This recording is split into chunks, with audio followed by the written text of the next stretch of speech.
Good evening, and welcome back. Drift with me now to southern Alabama, to the kind of place where the air carries the scent of cut grass, diesel, and pine, and where the horizon rolls easy under an open sky. These are quiet towns, built on faith, family, and familiarity. The kind of places where nothing terrible is supposed to happen. But on March 10, 2009, the peace broke. Down those same highways came a man named Michael Kenneth McLendon. A son, a nephew, a worker, a man of disappointments, carrying a fury so vast it would swallow 2 towns whole. By the time the smoke cleared, 10 people were dead. Among them were his own blood. It would become the deadliest shooting in Alabama's history. A day of fire, grief, and disbelief that began not in chaos, but in the quiet of his own home.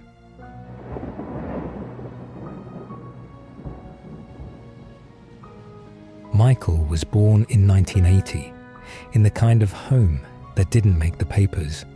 His mother, Lisa, worked hard. His father, Ronald, drifted in and out after the divorce. And Michael, the only child, learned early how to keep quiet and stay out of the way.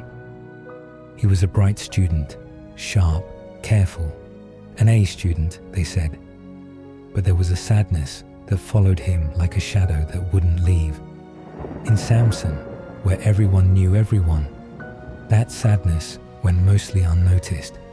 People just called him polite. But there's a fine line between quiet and unseen. After his parents split, he spent most of his time with his aunt and uncle, Phyllis and James White. Good people, church people. He helped around their place, played with his cousins, and kept his head down.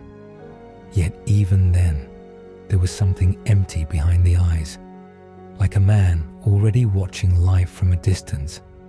He graduated high school in 1999. Everyone thought he'd do something, college maybe, or the military, and he tried.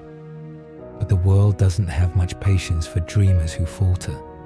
He joined the Marines, failed the entrance exam, joined the Samson Police Department, but dropped out of the academy after less than 2 weeks.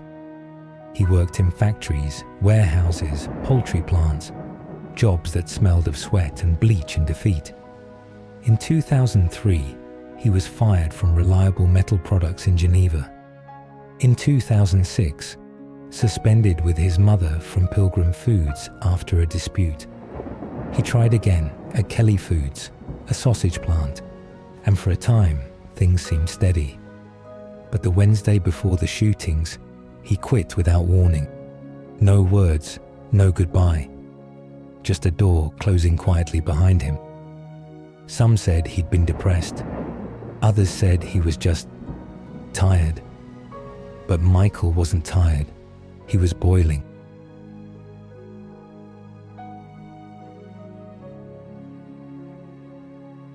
There's a kind of loneliness that comes from knowing life didn't turn out the way you imagined, and that it probably never will. Michael was 28 and still living with his mother in a small 1-story house in Kinston, Alabama. Population barely 500. She loved him deeply, but even love can't reach someone who's built walls around their own worth. Neighbors said she worried about him, said he was quiet, withdrawn, and spent long hours in his room with the door closed. When he did speak, it was about money, work, or the past. Subjects that always circled back to resentment. He kept notebooks. In one, he wrote the names of people who had wronged him. Supervisors, co-workers, family members. In another, he wrote about disappointment, the futility of trying, the shame of failure. The entries were bitter, methodical, almost practiced, as if he'd been rehearsing his own justification for years. And yet, it wasn't rage that scared those who knew him. It was the calm. The kind of calm that comes when a man stops believing there's anything left to lose.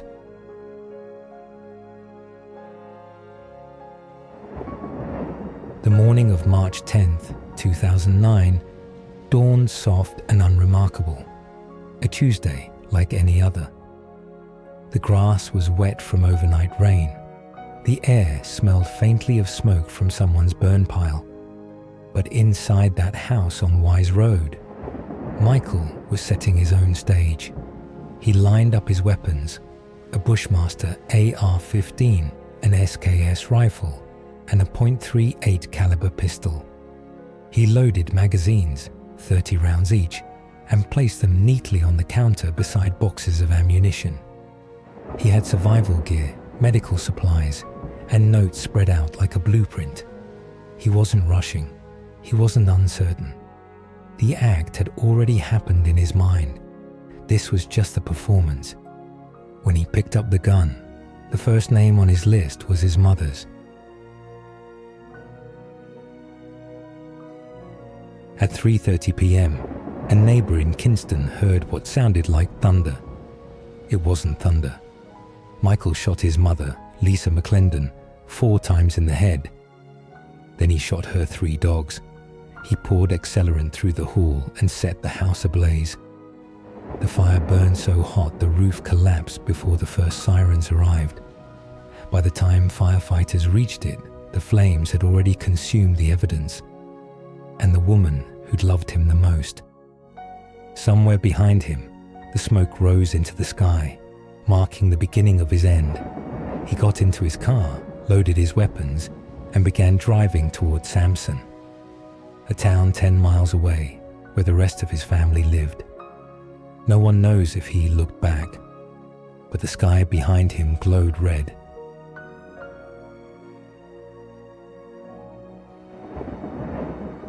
At 3:45 p.m., he pulled up outside the home of his Uncle James White and Aunt Phyllis, the people who had raised him when he was a boy. On the porch sat James, his daughter Tracy Wise, Tracy's 15-year-old son Dean, and their neighbor Andrea Myers, who was holding her 18-month-old baby, Corinne. The porch was quiet, the kind of afternoon hum you only find in the South. The sound of cicadas, a screen door creaking, someone pouring sweet tea. Michael got out of the car and in one deliberate motion raised his rifle. The first shots tore through James and Tracy, then through Dean, then Andrea and the baby. By the time his gun fell silent, 5 bodies lay across the porch and blood pooled in the cracks of the wood. Inside the house, Phyllis White hid, frozen in disbelief. She would later tell investigators that she thought it was firecrackers. When she stepped outside, she saw the bodies of her family and Michael's car disappearing down the road. He wasn't finished. Next door, his 74-year-old grandmother, Virginia White, was sitting inside her small house when the window shattered. 1 bullet. That was all it took. 3 generations gone in under 15 minutes.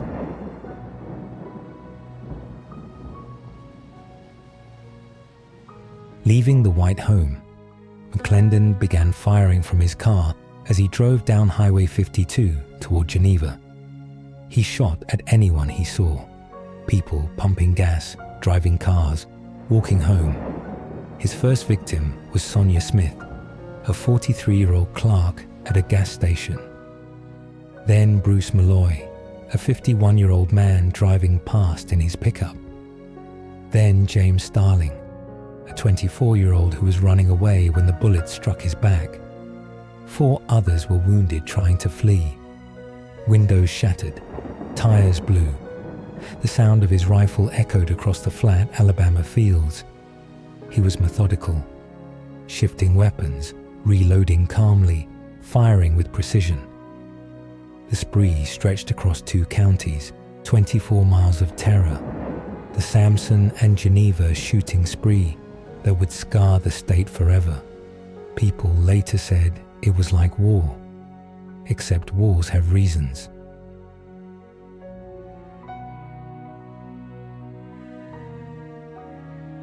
Police cruisers swarmed onto the highway, chasing him through back roads and intersections. Officers attempted to box him in, performing a PIT maneuver to stop his car. McLendon opened fire through the windshield, hitting Geneva Police Chief Frankie Lindsay in the arm. The chase tore through neighborhoods, down 2-lane roads lined with magnolia trees and fear. He fired more than 200 rounds in less than an hour. Each burst of gunfire left silence in its wake, the kind of silence that never leaves a town.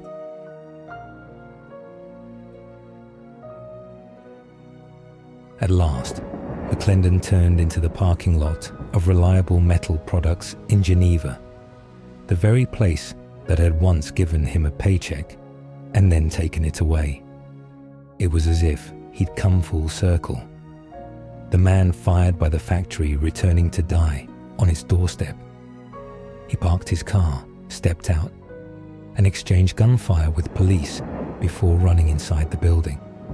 The officers surrounded it, sirens cutting through the air. Then, a single gunshot. At 4:17 p.m., the rampage ended. Inside, they found Michael McLendon slumped on the floor, dead from a self-inflicted wound. In his car, police discovered survival gear, food, water, and maps. Proof that he hadn't planned to die so quickly. He'd planned to keep killing.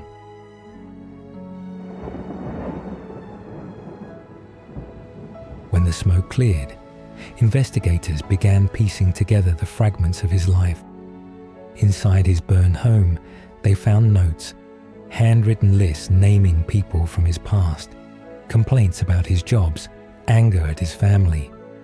Not one of those names matched the people he killed. The Alabama Bureau of Investigation later revealed that McLendon had been depressed over work, family disputes, and personal failure. He'd written that his mother wasn't getting enough help from relatives. He'd written that he was tired of being mistreated. And in the final note, found beside his bed, he said simply that he'd suffered enough. It was not an explanation, just an echo of the emptiness that had lived inside him for years.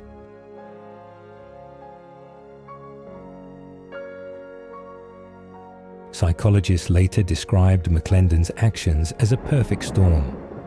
Narcissistic despair coupled with familicidal rage. He viewed his life as a failure and the world as complicit in his humiliation. His solution was annihilation, to destroy everything that mirrored his weakness.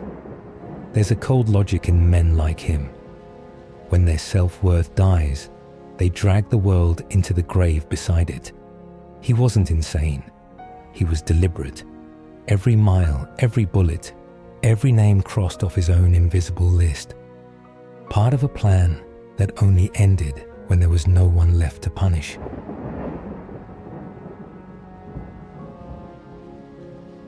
Even now, in Samson and Geneva, the memory lingers like the smoke from that first house fire.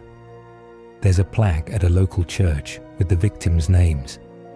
Every March, candles are lit, and the families, what's left of them, still speak in whispers about the man they once called family. The road he traveled that day has since been repaved, the bullet holes filled, but the quiet has never been the same. There's something haunted about Southern silence once it's been broken.